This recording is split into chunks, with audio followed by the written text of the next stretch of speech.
Well, welcome back to the channel. I'm borrowing Julie's Grom this morning for the sake of a little bit of nostalgia. This morning's ride will take us down memory lane. And Jeff, Chuck, if you all watch this video, you might see some familiar territory as we travel down memory lane here. We're going to begin with a time period of about 1970. At that time, this little road was nothing but a one-lane gravel field road, access road to the property back in here where the farmers planted all their crops. His first nice home here on the left back in 1970 was just an old wood frame farmhouse that set slightly further toward the road than what the present house does. Family from up north moved here and built this nice home, and they had some boys that I became very good friends with. They wound up with some motorcycles and we would ride together. But before that, I was riding down this road on my Hornet 2.5 horsepower Briggs & Stratton mini bike and making the dust just fly. I had a neighbor who had one of the little Honda Cubs, and we would ride down this road together and dust each other out. A lot of fun back in those days.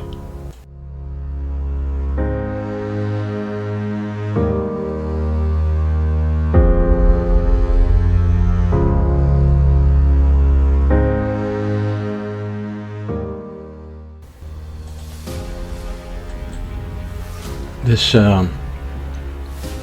wooded area here on the left, it's pine trees now. Back in 70 it was an open field, and here on the left I remember riding down a fence line, and here on the left where the house is, this was all a cotton field and was growing in cotton. And it's now, of course, growed up with these big pine trees along where the old fence used to be. Amazing how time changes things. You can see as we come up right up here, here on the left. Well, let me turn around and go back here and take a look. This whole area here was wooded back in the day, and back in the late 1960s, I don't know, I was probably 9-10 years old. I had walked off in the woods from the house here and had gone squirrel hunting. And I had walked around a tree right along in here. I had walked around that tree and got turned around. Instead of going back to the house, I went right in the opposite direction. And when I walked out of the woods, I came out here on this road right here at this, right along here where I'm at, and I didn't know where I was. I'd never been to this road then, and it scared me. I didn't know where I was and where this road was, and I heard a car go down the road up here at the main road, and it got me to walk up the road here to this direction. And when I came out here on the highway, I was able to recognize where I was, and boy, did I take off back down the road here headed home.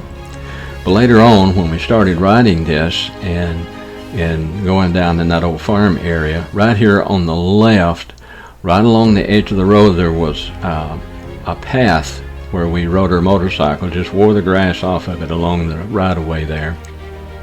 No houses here then, all woods, and just came and rode that path back and forth. That was our access lane to get back there to that farm road without getting on the main highway up here. But we could ride our bikes down back and forth on that little path there. Right there was a little place where that board post is there. That was the path we came out from to head down the road, and ride right down here and pull in for a minute and let you see the field up here. When I first got my 1972 Honda SL100, I made a circle around this field out here and just rode around the perimeter of that big field, and I spent hours and hours riding around that field out there on that little motorcycle. I'd come home from school and jump on it and go out there and ride around that circle, and then we'd eat supper, and I'd come back out after dark and turn the lights on and ride around that field again.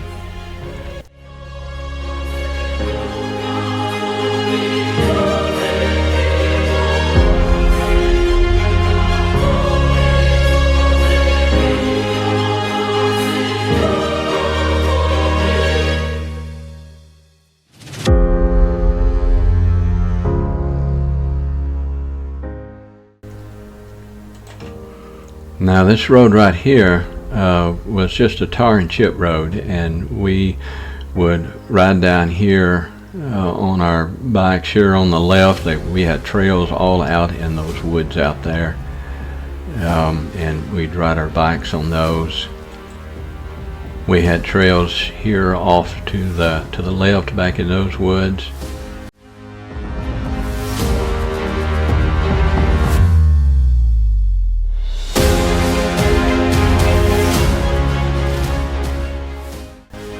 And I show you right down here, Jeff, you may remember this little access area here, right along in here, looking off down through there. There was an opening, and we would go off down a hill and ride down into what you remember and what we called Blue Cliff in those days, and had a hill down there that we would climb, and there was a branch that had water in it, and we would play and just do boy stuff down there in the woods, hanging out and swinging on vines and taking our bikes down there and trying to climb that hill.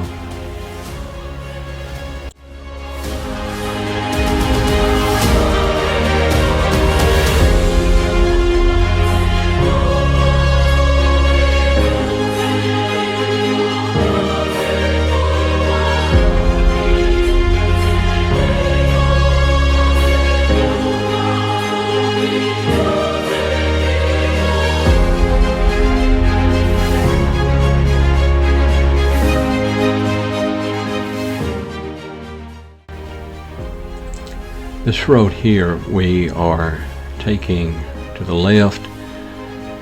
Back in the early 70s, it was nothing more than a single lane gravel road, and we always called it the Cow Palace because it went across bottom down here, and a lot of cow pasture there and farmland. And so this was the Cow Palace cut through that we would use. As I was experiencing my newfound freedom on my little green Honda, this road began to be access to the larger world that I was beginning to experience. I would first began coming over here. My mom would let me ride over to the store and get a carton of drinks or pick up something from a little country store that was across over here. I'd strap it down on the back of my motorcycle and run over here to the store and then go back home. And so I'd ventured off for the first time there by myself on the motorcycle, going over here to this little store, crossing across this old bottom down here. But it was over here that I met some more boys that had motorcycles. And that opened up a whole new world for me. This bridge here we just stopped on used to be just an old wooden plank bridge, and here in that creek, a friend of mine, Donnie, one summer when school was out, we rode our motorcycles down here and went off, turned up there to the right in this field, and rode back down into the creek down there ways, and went and done us some fishing. We caught a stringer full of little old fish. But when we went to go home and pulled them out of the creek. We had them on the stringer there, and when we pulled them out, there was a big old cottonmouth. Had one of the fish hanging on it, and we shook him off, but after that we was afraid to eat the fish because we was afraid he'd poisoned them, so kind of messed up the fishing trip. But all the things that boys will do.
I'm gonna stop and turn around right here, but this right here in this area used to be that's that country store that I was telling you about. I would come over here and get the drinks right here where I'm turning around.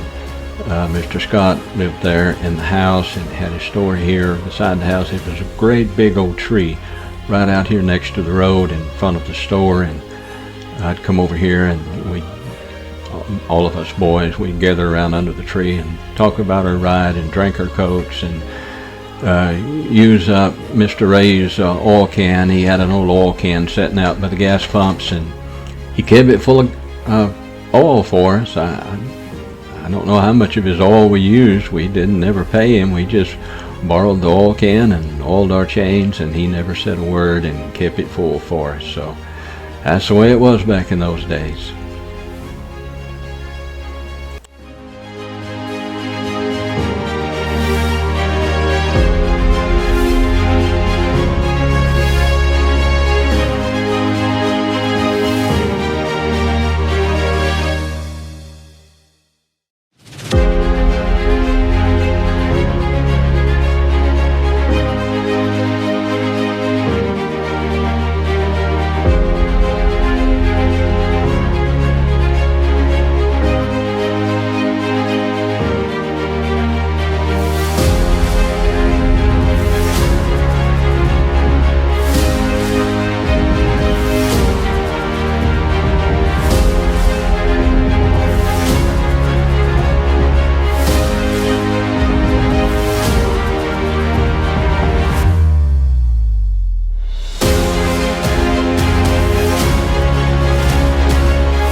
Now right down here is another little bridge.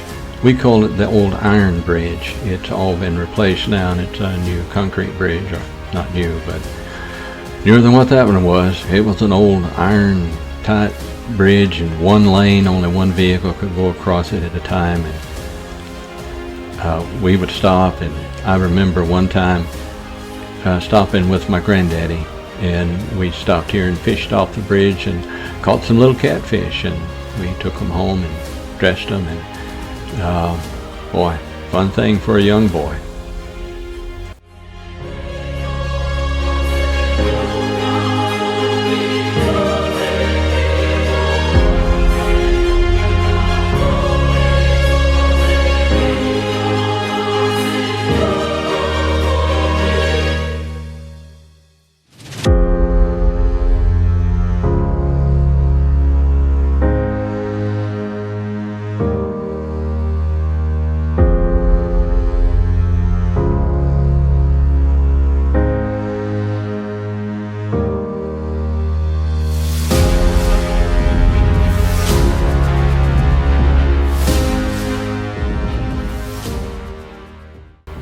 That little field road pull-off right there on the left that we're passing, I'll bring this up later when we get farther down the road, but that was a cut through. We would turn out, it was just an old dirt field road that cut across country and went across several pieces of property there. It would eventually come out back on the other side in another community over there. Us boys would ride all the way through there. There was one fella that didn't particularly want us to ride on his property. Of course, I can understand that now, but back in those days, we never thought about that. Heck, all these places I'm showing you where we were riding, we didn't know whose property it was. We just rode on it. Nobody ever said anything. But this one here, when we'd get across way off over there and go across his property, if he was out and seen us, he'd start trying to flag us down, and we'd just hurry through quick as we could and get on across. And I don't know, it seemed like I might have stopped once and let him tell me I didn't need to be coming across through there, but I didn't listen. I went back again just like everybody else did. We just tried to outrun him on the motorcycle, and we'd speed on across and head on out, and that was our cut through. But anyway, I'll show you when we get over there where it came out at. This little place here is called the Wormley Branch. When I would stay with my granddaddy on the weekends, this was just an old, again, one road, single lane gravel road back in those days, and we'd walk down here, and I'd pitch rocks off the road here into that pool of water, and that's been 55 plus years ago now. It's amazing how things change and how some things don't seem to change very much.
This particular piece of property here, I'm not sure exactly who owned it, but Larry Dale, one of the boys that rode with us sometimes, he had cut several trails back up in the woods back up in there, and we would come over and ride in that area out there.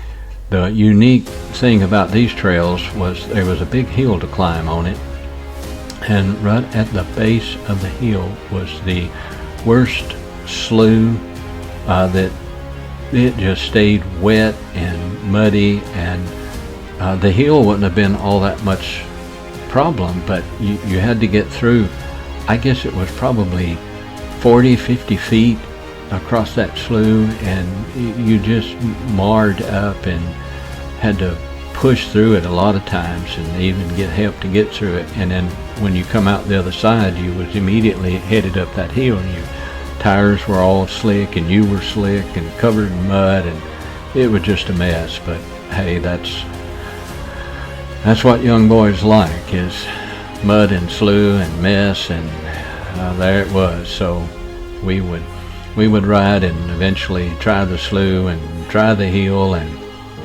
once that was done, we'd back out on the road and then back over to Mr. Ray's store and get back in his oil can again to oil that muddy chain. But anyway, again, fun times back in those days.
Okay, this place here is the place.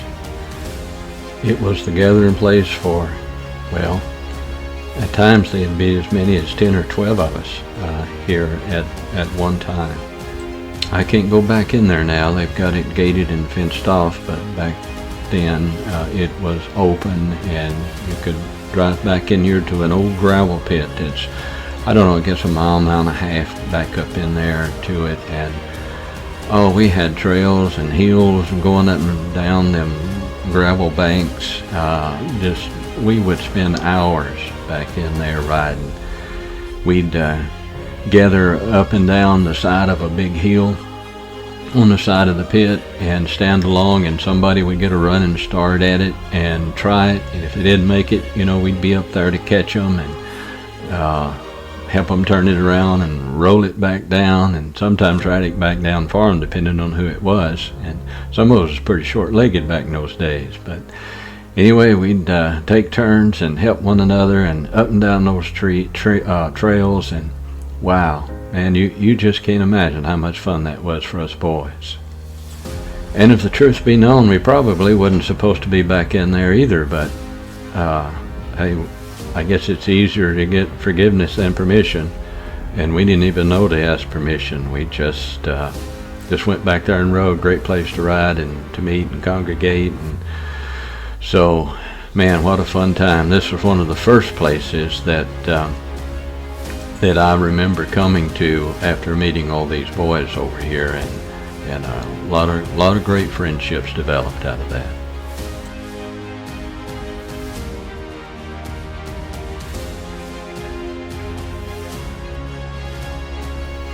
I forgot to mention, did you see the little deer down the gravel pit road?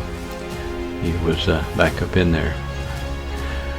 Okay, here you go, Chuck. Take a good look.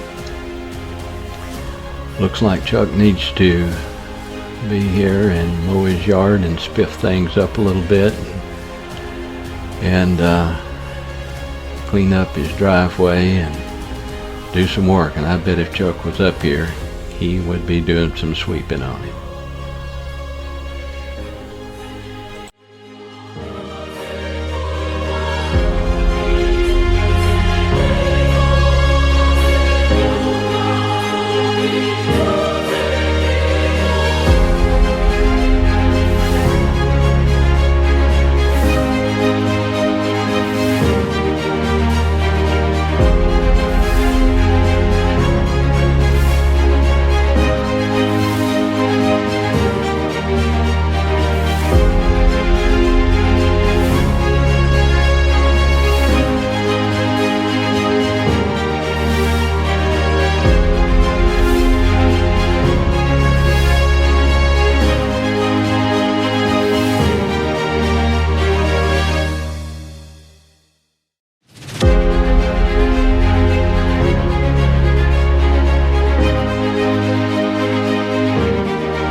Right here to the left was another gravel pit that was back in behind the woods.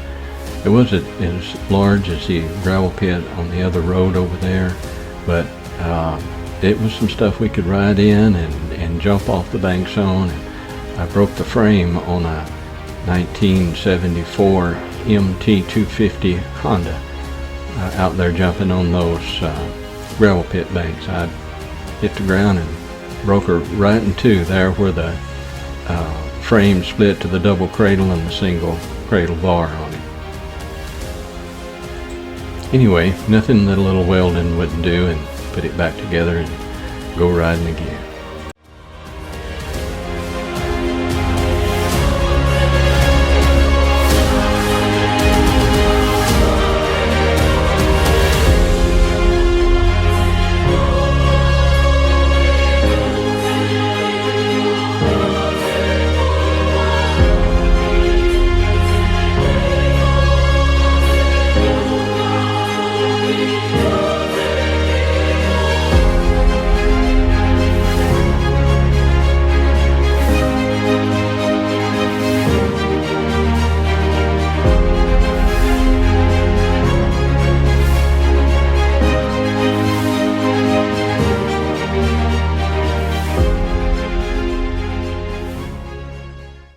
Take notice of my little buddy there slithering across the road.